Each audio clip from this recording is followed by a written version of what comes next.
Officer James Sullivan had arrested hundreds of suspicious individuals during his 15 years on the Oak Ridge police force. But on this crisp October evening, his instincts were about to betray him in front of the entire town and destroy his career in less than 17 minutes. As his patrol car crept down Milton Avenue, past campaign signs still littering pristine lawns, Sullivan didn't know he was about to handcuff Marcus Thompson, Oak Ridge's newly elected mayor, and the first black man to hold the office in the town's 147-year history. He didn't know that local photographer Jade Wong was documenting every second from across the street, or that his body camera was about to mysteriously malfunction at the worst possible moment. All Officer Sullivan knew was what he saw: a black man in an expensive-looking coat walking through Oak Ridge's historic district at sunset. And in Sullivan's experience, that was all he needed to know. 2 blocks away, rookie Officer Tommy Martinez was deleting his sister's excited text about the historic election results, not realizing he was about to witness the kind of police stop that would force their quiet New England town to finally confront its darkest prejudices. The Historical Society's fundraising gala was in full swing nearby, where Regina Wallace, the defeated mayoral candidate who'd run on a platform of preserving Oak Ridge's unique character, was about to learn she'd lost to the very man being pressed against a patrol car's hood. Sullivan's cruiser lights flashed to life, painting Victorian facades in alternating red and blue. His hand found its familiar position near his weapon as he stepped out into the chill evening air. "Excuse me, sir."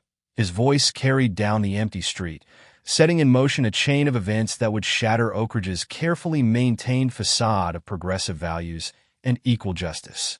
What happened next would make national headlines, end multiple careers, and force an entire community to question everything they thought they knew about themselves. But most importantly, it would teach Officer James Sullivan the hardest lesson of his career. Sometimes the most dangerous thing about prejudice isn't what it makes us see, it's what it makes us blind to. Subscribe to the channel. Marcus Thompson's phone buzzed with congratulatory messages as he walked down Milton Avenue. His campaign manager was still talking in his earpiece about the speech he would give at tonight's Historical Society Gala, his first public appearance as Oak Ridge's newly elected mayor. "The press is already calling it historic," Jessica's voice crackled through the connection. "First black mayor in Oak Ridge's history. The Times wants an exclusive." Marcus tuned out the rest as red and blue lights suddenly painted the Victorian facades around him. He'd been here before, not in Oak Ridge, but in countless other moments just like this one. Despite his Yale law degree, despite his tailored Burberry coat, despite having just been elected to the highest office in town, he knew exactly what was about to happen. 15 years as a civil rights attorney had taught him how to handle these situations. Keep calm, stay professional, document everything. But as Officer Sullivan's voice rang out behind him, Marcus felt something he hadn't expected. Not fear, not anger, but a profound sadness for what the next few minutes would reveal about the town he'd just been chosen to lead. "Hands where I can see them." Sullivan's command echoed off century-old brick facades. What happened in the next few moments would test not just Marcus Thompson's composure, but the very foundations of Oak Ridge's proclaimed progressive values. Neither man knew that rookie Officer Tommy Martinez had just rounded the corner, or that Jade Wong's camera was capturing every second of what would soon become national news. And neither could have guessed that Regina Wallace, Marcus's defeated opponent, was about to step out of the Historical Society building at exactly the wrong, or perhaps exactly the right moment. "I said hands where I can see them." Officer Sullivan's voice carried a sharp edge now as Marcus Thompson slowly turned to face him. The setting sun cast long shadows between them, turning the peaceful street into a stage for what was about to unfold. "Officer," Marcus began, his voice steady despite the adrenaline coursing through his veins, "I'm just walking to the Historical Society Gala." "Drop the phone. Now." Sullivan's hand hadn't left his holster. In his mind, the scenario was already categorized: suspicious male, refusing to comply, potential threat. 15 years of ingrained assumptions were drowning out the rational part of his brain that might have noticed the quality of Marcus's coat, his practiced composure, or the fact that his face had been on campaign posters across town for months. Rookie Officer Tommy Martinez arrived just as Marcus was carefully placing his phone on the ground. The younger officer froze, recognition flickering across his face. He had voted in the election just days ago. But before he could speak, Sullivan was already moving forward with practiced efficiency. Hands on the car, Sullivan barked, muscle memory taking over. Spread your legs. Across the street, Jade Wong's camera captured the exact moment Regina Wallace emerged from the Historical Society building. The defeated mayoral candidate's triumphant smile vanished as she witnessed her victorious opponent being forced against a patrol car. Wait, Martinez finally found his voice. Sir, I think. But it was too late. The handcuffs clicked shut just as Mrs. Eleanor Hamilton stepped onto her porch, phone already pressed to her ear, ready to report another victory in her crusade to keep Oak Ridge safe. What none of them knew was that Marcus Thompson's earpiece was still connected to his campaign manager, Jessica, who was already dialing every news outlet in the state. In less than an hour, this quiet street in Oak Ridge's historic district would become the epicenter of a national conversation about power, prejudice, and the price of willful ignorance. Regina Wallace's heels clicked against the sidewalk as she approached the scene, her designer dress a flash of red in Jade Wong's viewfinder. Officer Sullivan, her voice cut through the tension. What exactly do you think you're doing to our new mayor? The word mayor hit Sullivan like a physical blow. For the first time, he really looked at the man he had in handcuffs, really saw him. The campaign posters that had plastered the town for months suddenly flashed through his mind. His grip on Marcus's arm loosened slightly as the reality of the situation began to sink in. Mayor, Officer Martinez's voice cracked. Sir, that's why I was trying to tell you. He won the election on Tuesday. It was just announced. It's all right, Tommy, Marcus interrupted, his calm voice carrying an authority that seemed to reshape the air around them. Officer Sullivan and I were just having a discussion about racial profiling in Oak Ridge. Though I must admit, I didn't expect such a vivid demonstration on my first day in office. Mrs. Eleanor Hamilton's phone slipped from her fingers and clattered on her porch steps. The proud smile she'd worn while watching the arrest transformed into something closer to horror as she recognized the man she'd reported as suspicious, the same man she'd grudgingly voted against just days ago. Through her camera lens, Jade Wong captured the exact moment Officer Sullivan's world imploded. His face cycled through confusion, recognition, and finally, a devastating realization. His hands moved to remove the handcuffs, but they were shaking now. Mr. Mayor, I didn't... James Sullivan, isn't it? Marcus asked, rolling his shoulders as the cuffs came off. Good. I think you and I need to have a long conversation about the future of community policing in our town. I believe you're free tomorrow at 9 a.m. for a meeting in my new office. The question hung in the air like a judge's gavel about to fall. Sullivan's yes, sir, was barely audible, but his body camera caught it. Having mysteriously started working again just in time to record his most humiliating professional moment. Jessica Chin's phone was already buzzing with notifications. The campaign manager's hands flew across her keyboard as she fired off press releases. Her office television tuned to the local news where the first shaky cell phone videos were beginning to appear. Somewhere in the chaos, she heard her assistant whisper, "It's seen on line 2. Outside the Historical Society, a crowd had gathered. Jade Wong's photos were spreading across social media like wildfire, her stark images capturing every excruciating detail. The handcuffs, Sullivan's dawning horror, Marcus Thompson's dignified composure. Within minutes, #OakRidgeMayor was trending nationwide. The optics are devastating, Regina Wallace muttered to her campaign advisor as they watched reporters descending on the scene. For once, her political instincts failed her. She couldn't decide whether to condemn the police action or defend the officer who'd been a loyal supporter during her campaign.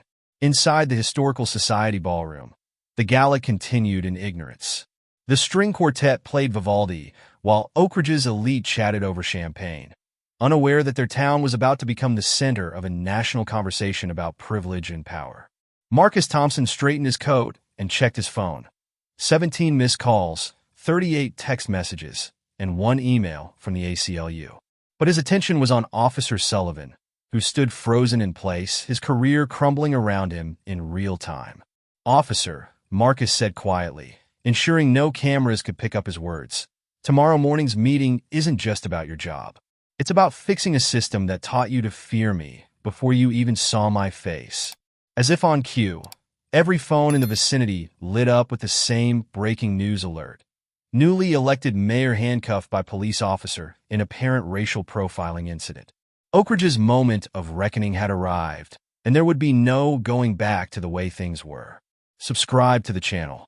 The Historical Society's crystal chandeliers cast a warm glow over Oak Ridge's elite as Police Chief Robert Davidson's phone buzzed for the 7th time in 2 minutes. He excused himself from a conversation with the Society's board members, stepping into a quiet corridor to read the flood of messages. His face hardened with each swipe of the screen. Meanwhile, Marcus Thompson stood at the entrance of the grand ballroom, straightening his tie. The same doorman who had watched him being handcuffed through the window now scrambled to open the door, his face a mask of mortification. Inside, the string quartet's music faltered as heads turned one by one. "Ladies and gentlemen," the event coordinator announced, her voice trembling slightly, "please welcome Mayor-elect Marcus Thompson." The applause that followed was uncertain, contaminated by the furious typing of those who had already seen the news on their phones. The crowd parted like the Red Sea as Marcus made his way to the podium, Officer Sullivan's handcuff marks still visible on his wrists. Regina Wallace stood in the corner, her victory speech notes crumpled in her fist. Her campaign manager whispered urgently in her ear, "Social media is exploding. We need to make a statement. Now." But before anyone could react, Marcus took the microphone. The room fell silent, every eye fixed on the man who had just experienced the ugliest and most triumphant moments of his political career in the span of 17 minutes. "Good evening," he began, his voice steady. "I had planned to talk about unity tonight, about bringing Oak Ridge together." He paused, scanning the room. Recent events have made it clear that this may be more challenging than some of us wanted to believe. In the back of the room, Chief Davidson was already calling an emergency meeting of his command staff. Officer Sullivan remained outside, sitting in his patrol car, staring at nothing while his dash cam recorded the growing media circus around him. The night that was supposed to celebrate Oak Ridge's progress was instead exposing its deepest flaws, and no one in the ballroom could look away. Marcus Thompson stood at the podium, the weight of hundreds of eyes upon him. The handcuff marks on his wrists were still visible as he adjusted the microphone. Outside, camera flashes lit up the growing crowd of reporters like lightning in a storm. 17 minutes ago, he began, his voice cutting through the tense silence. "I was face down on a sidewalk because someone decided I didn't belong in this neighborhood." He paused, letting the words sink in. "That someone was wearing a badge that we pay for?" In the back of the room, Police Chief Davidson's face darkened. Regina Wallace's campaign manager was frantically signaling her to leave before the speech could damage her political future further.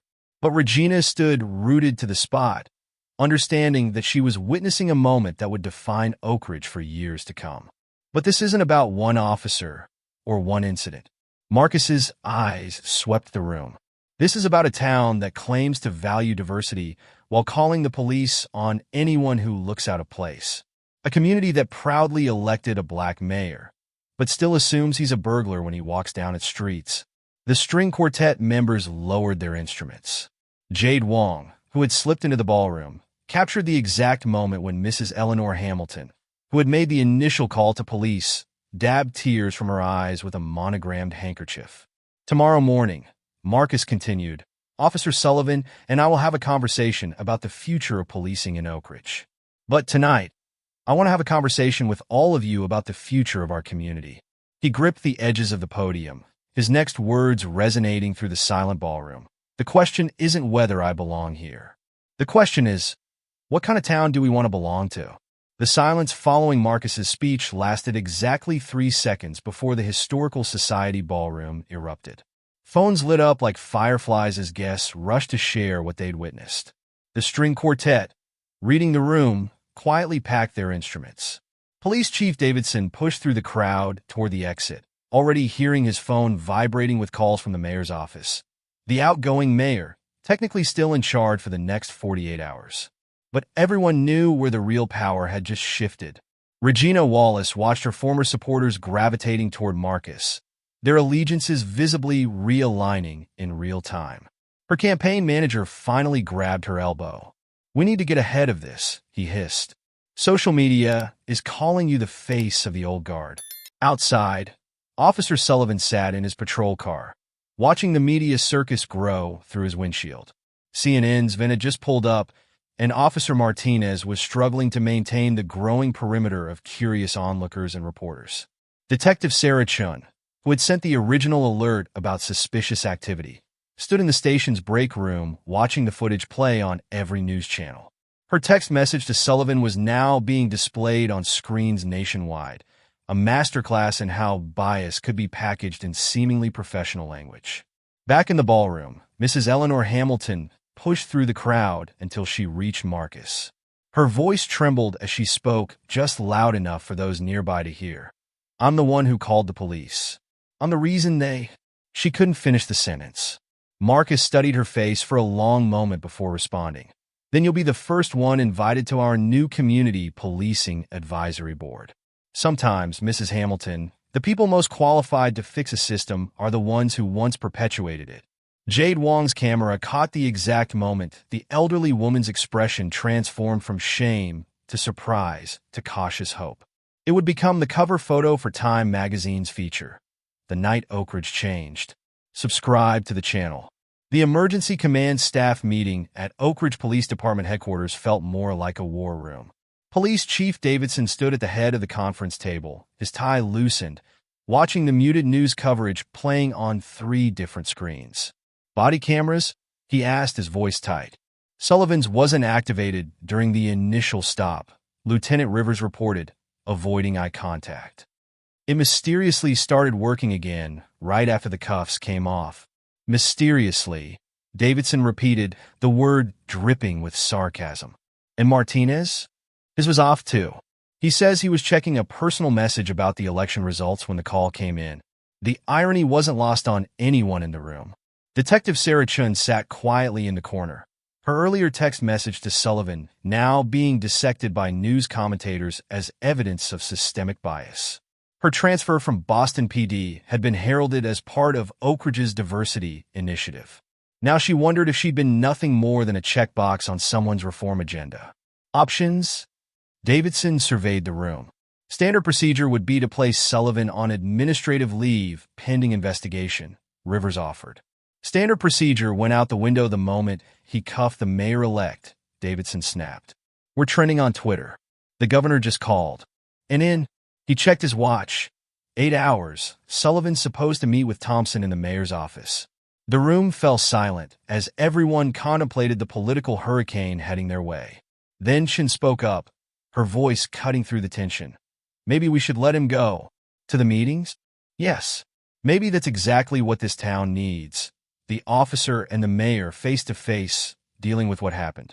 No press, no lawyers, no unions. Just 2 men confronting the reality of what went down tonight." Davidson stared at her for a long moment before his phone buzzed again. Another news alert. Marcus Thompson's speech was now viral, with celebrities and politicians sharing it nationwide. The hashtag Oakridge moment was trending #1. "Give me Sullivan," he finally said. "I need to prep him for tomorrow. And somebody find out if Thompson has called the FBI yet." But everyone in that room knew they were past the point of damage control. The real question was whether their department could survive the storm of change that was coming. Officer James Sullivan sat at his kitchen table at 3 a.m., staring at his police badge. The TV in the background played yet another replay of his encounter with Marcus Thompson, the grainy cell phone footage making him look like every bad cop video he'd ever criticized. His daughter's text message still lit up his phone. "Dad, please tell me that wasn't you on the news." He hadn't responded. What could he say? That he hadn't recognized the man whose campaign posters had been everywhere? That 15 years of good police work had trained him to see threats instead of people? The coffee had gone cold hours ago, but he couldn't sleep. In 6 hours, he'd face the man he'd handcuffed. Not in court, not at a disciplinary hearing, but in the mayor's office. The same office where his father, also a cop, had received a commendation 30 years ago for keeping Oakridge safe. His phone buzzed again. This time it was Tommy Martinez. "You up? My sister says the Latino Officers Association is releasing a statement tomorrow. Chief wanted me to give you a heads up. Sullivan put the phone down without responding. On his laptop, social media was full of old photos. Sullivan at community events, Sullivan helping elderly residents, Sullivan reading to elementary school kids. But which ones were black? He found himself wondering for the first time. How many times did I just not see what I was seeing? The sun would rise soon on a changed Oak Ridge. And James Sullivan had to decide. Was he going to be part of that change, or another obstacle to overcome? He picked up his badge again, its weight somehow different now. Tomorrow's meeting wasn't just about his job. It was about finally seeing the town he'd sworn to protect through new eyes. Through everyone's eyes. Marcus Thompson stood at his study window, watching satellite trucks line up along his previously quiet street. His campaign manager, Jessica, was still fielding calls from national news networks, but he'd asked for an hour alone to think. His teenage son's voice echoed in his head from their earlier call. "Dad, are you okay?" For real. The concern in his boy's voice had almost broken his carefully maintained composure. How many times had they had the talk about police interactions?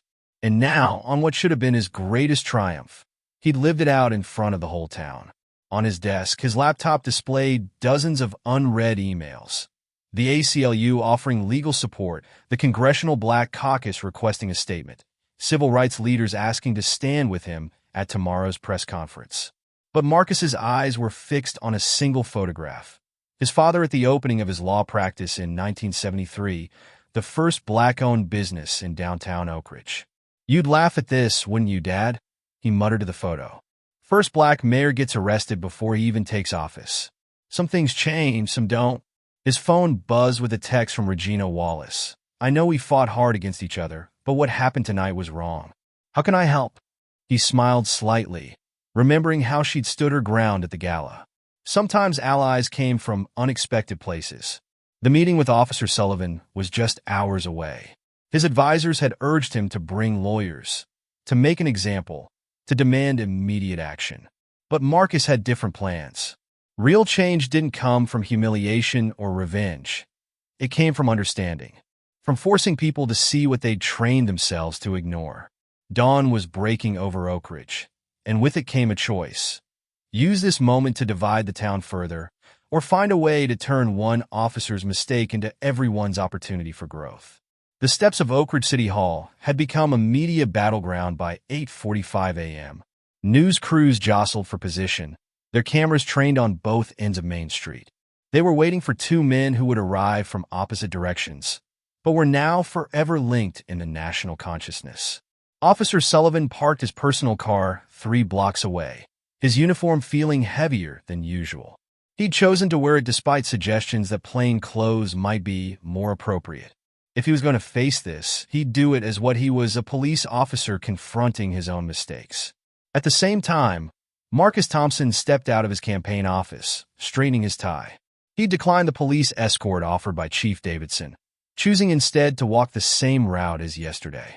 The same route that had led to those 17 minutes that changed everything.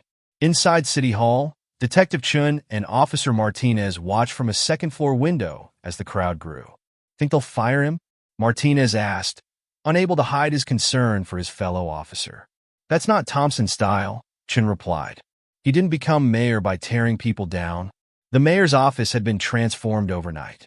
The outgoing mayor had already cleared his things, leaving only a single note on the desk. Handle this better than I would have."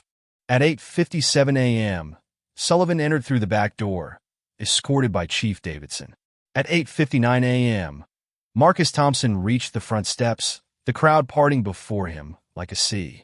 The two men were 1 minute away from a meeting that would either heal or fracture their town. Neither knew that across America, thousands of police departments were already scheduling racial bias training sessions, and dozens of mayors were reviewing their community policing policies. What happened next would become a case study in crisis management, community relations, and the possibility of change. But first, these two men had to face each other across the same desk where, 30 years ago, Sullivan's father had received his commendation, and where Marcus's father had been denied a business permit. The clock struck 9 a.m. Subscribe to the channel. The mayor's office was silent except for the muffled chants of protesters outside. Marcus Thompson stood behind the desk that would soon be his, while Officer Sullivan remained at attention just inside the closed door. For 30 seconds, neither man spoke. "Please sit down, Officer Sullivan," Marcus finally said, gesturing to the chair across from him. The same chair where Sullivan had sat as a child, watching his father accept accolades from a different mayor in a different time. Sullivan moved stiffly to the chair, but didn't sit. "Sir, before we start, I need to say..." "No." Marcus's voice was firm, but not unkind. "First, we're going to sit down, as equals. Then we're going to have an honest conversation about what happened last night, and more importantly, about what happens next." Outside the office, Chief Davidson paced the hallway, while Detective Chun tried to look busy at a borrowed desk. Through the window, they could see Jade Wong setting up her camera for what everyone assumed would be Sullivan's walk of shame. Inside, Sullivan finally sank into the chair. His badge caught the morning light, throwing a reflection onto the wall between framed photos of past mayors. All white faces until today. "Yesterday," Marcus began, leaning forward slightly, "you saw a black man in an expensive coat walking down the street, and you made a series of assumptions. I want you to walk me through each one of them. Not because I want to shame you, but because we can't fix what we don't understand." Sullivan felt his throat tighten. This wasn't what he'd expected. Not anger, not demands, but something far more challenging, an invitation to confront his own biases head-on. The protest chants grew louder outside, but in that office, two men began the hard work of turning a moment of crisis into an opportunity for change. "I saw a threat," Sullivan said quietly, his eyes fixed on the desk between them. "That's what I was trained to see." "No," Marcus replied, his voice cutting through the tension. "That's what you were conditioned to see. There's a difference." Outside, the crowd had grown. Officer Martinez watched from his position near the front steps as protesters and counter-protesters faced off across police barriers. Someone had brought Marcus's campaign posters, now modified to show him in handcuffs. Back in the office, Sullivan struggled to find words. "My father. He used to tell me Oak Ridge was special because we knew how to keep it safe. I never asked him what that really meant. My father had a different version of Oak Ridge," Marcus said, opening his briefcase. He pulled out a yellowed newspaper clipping. 1973. He tried to open his law practice on Main Street. The permit was denied 3 times. The official reason was concerns about neighborhood character. Sullivan's face flushed as he recognized the signature at the bottom of the permit denial, his father's name, back when he headed the zoning board. "I'm not showing you this to make you feel guilty," Marcus continued, his tone measured. "I'm showing you because this is bigger than last night. Bigger than both of us. What happened on that sidewalk was just a symptom of something that's been brewing in Oak Ridge for generations." A commotion erupted outside as Mrs. Eleanor Hamilton arrived at City Hall, flanked by other members of the Historical Society. But instead of their usual pearls and privilege, they carried signs reading "Black Lives Matter" and "Change Starts at Home." "Here's what I propose," Marcus said, pulling out a folder marked Community Policing Initiative. "We can let this divide us further, or we can use it to start healing wounds that are older than either of us." Sullivan looked at the folder, then at the man he'd handcuffed just hours ago. For the first time in his career, he was being offered not just accountability, but a chance at redemption. Marcus opened the Community Policing Initiative folder, revealing a detailed plan that had clearly been in development long before last night's incident. "This wasn't just a campaign promise," he said. "This was always going to be day one." Sullivan scanned the first page, his police training kicking in as he absorbed the details. Civilian Oversight Board, mandatory bias training, community engagement requirements, body camera policy overhaul. But what caught his eye was the proposed leadership structure. "You want me to co-chair the reform committee?" His voice cracked slightly. After what happened, especially after what happened, Marcus leaned back in his chair. Who better to lead change than someone who's experienced the problem from the inside? But only if you're ready to do the hard work. Real change, not just PR. Through the office window, they could see Regina Wallace approaching the podium set up outside. The crowd fell silent as the former mayoral candidate began to speak. "Last night, I watched my opponent become more than a mayor," her voice carried through the glass. I watched him turn a moment of injustice into an opportunity for growth. And now it's time for all of us to grow. Inside, Sullivan stared at the initiative documents, his mind racing. The old playbook would have been easy. Paid suspension, public apology, diversity training seminar, back to business as usual. But this was something else entirely. There's one condition, Marcus said, pulling out one final document. Starting today, you'll be partnering with Officer Martinez. I want every patrol car in Oak Ridge to have officers from different backgrounds working together. We learn by walking in each other's shoes. Outside, Detective Chin watched as Mrs. Hamilton and her Historical Society friends began engaging with the protesters, sharing stories and finding common ground on the steps of City Hall. Something was shifting in Oak Ridge, something bigger than one incident or two men in an office. Sullivan looked at the man he'd wrongly arrested, seeing him clearly for the first time. When do we start? The doors of City Hall opened at exactly 10:17 a.m. The crowd fell silent as Marcus Thompson emerged, Officer Sullivan walking beside him. Not behind, not in front, but alongside. Jade Wong's camera captured the moment they stepped into the sunlight together, an image that would appear in history books for years to come. Chief Davidson watched from the top of the steps, his face unreadable as Marcus approached the podium. Behind him, Detective Chin noticed Officer Martinez wiping away what might have been a tear. Yesterday, Marcus began, his voice carrying across the hushed crowd. Officer Sullivan made a mistake that could have divided our town. Today, we're choosing to use that mistake to bring us together. Sullivan stood at attention, his posture professional, but his eyes showing something new. Not shame, not defiance, but understanding. When Marcus gestured for him to approach the podium, he moved forward without hesitation. I've spent 15 years believing I was protecting Oak Ridge, Sullivan said, his voice steady. Today, I'm learning what protection really means. It means seeing everyone in our community, not just some. It means admitting our mistakes and working to fix them. Mrs. Eleanor Hamilton, still holding her "Change Starts at Home" sign, was the first to applaud. The sound spread through the crowd like a wave, building until it echoed off the Victorian facades of Main Street. Marcus held up the sign Community Policing Initiative. This is not the end of our story. This is not a happy ending where everything is suddenly fixed. This is a beginning, the hard work of real change. And we'll do it together, one day at a time, one conversation at a time, one change at a time. As news helicopters circled overhead and social media exploded with the unexpected turn of events, Regina Wallace stepped forward to join them at the podium. The image of the three of them, the new mayor, the police officer, and the former opponent, became an instant symbol of possibility. 17 minutes had nearly destroyed Oak Ridge. But in the end, those same 17 minutes had given the town something far more valuable than comfort or complacency. They had given Oak Ridge a chance to change. Subscribe to the channel. 1 week after the incident, Officer Sullivan sat in his patrol car, watching his new partner adjust the driver's seat.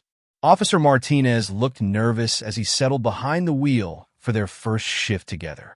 My sister still can't believe it, Martinez said, checking the mirrors.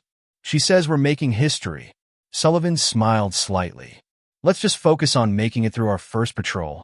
Across town, Marcus Thompson stood in his new office, reviewing applications for the Civilian Oversight Board. Mrs. Eleanor Hamilton's name was on top of the stack, her personal statement beginning with words that would later be quoted in national media.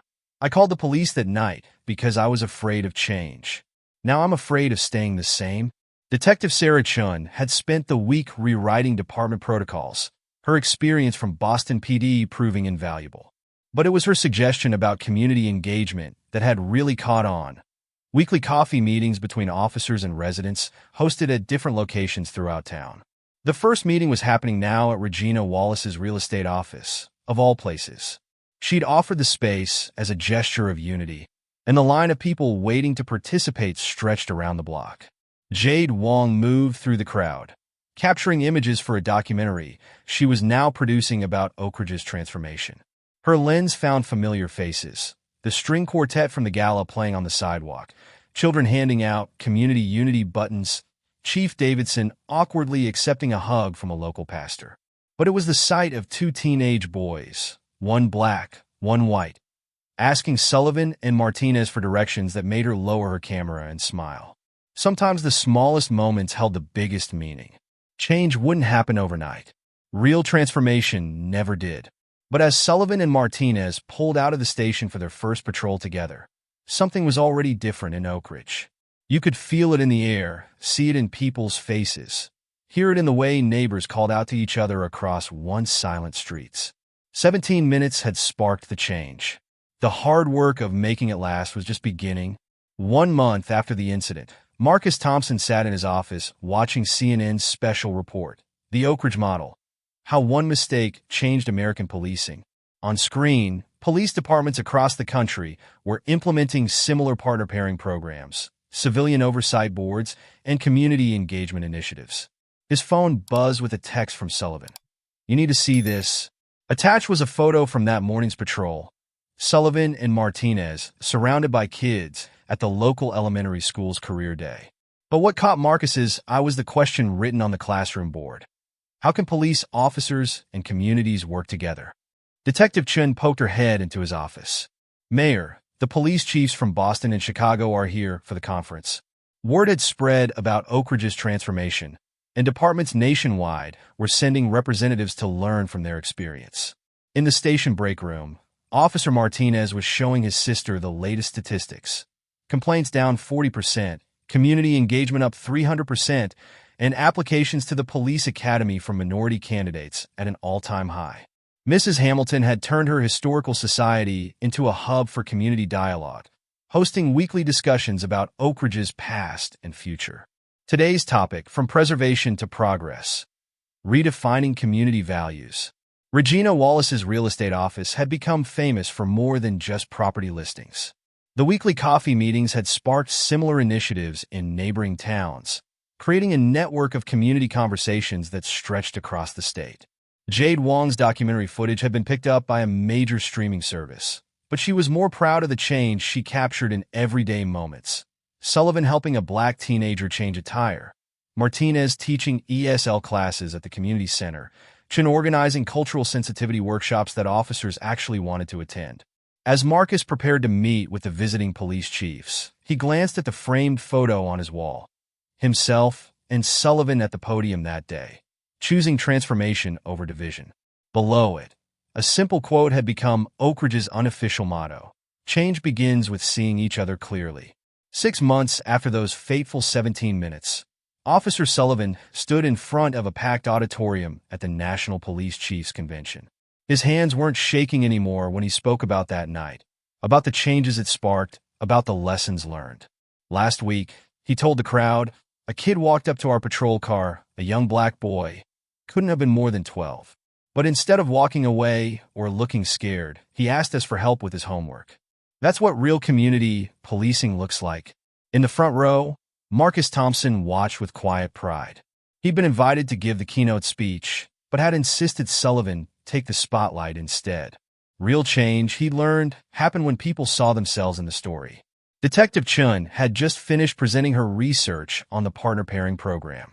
Departments in 30 states had adopted variations of the Oak Ridge model, each adapting it to their community's needs. Her phone buzzed with a text from Martinez. He'd just been promoted to community outreach sergeant. Mrs. Hamilton and Regina Wallace had turned their unlikely alliance into a powerful force for change. Their joint initiative, Bridges Not Barriers, was helping other towns navigate their own transformation processes. The Historical Society now hosted as many forums on future progress as it did presentations about the past. Jade Wong's documentary had premiered last week, but she was already working on a follow-up. The first film was about 17 minutes that changed everything, she'd told Marcus. This one's about the thousands of minutes that came after, the hard work, the small victories, the real transformation. As Sullivan concluded his speech, he looked directly at Marcus. "Someone once told me that the most dangerous thing about prejudice isn't what it makes us see. It's what it makes us blind to." Today, in Oak Ridge, we're learning to see clearly.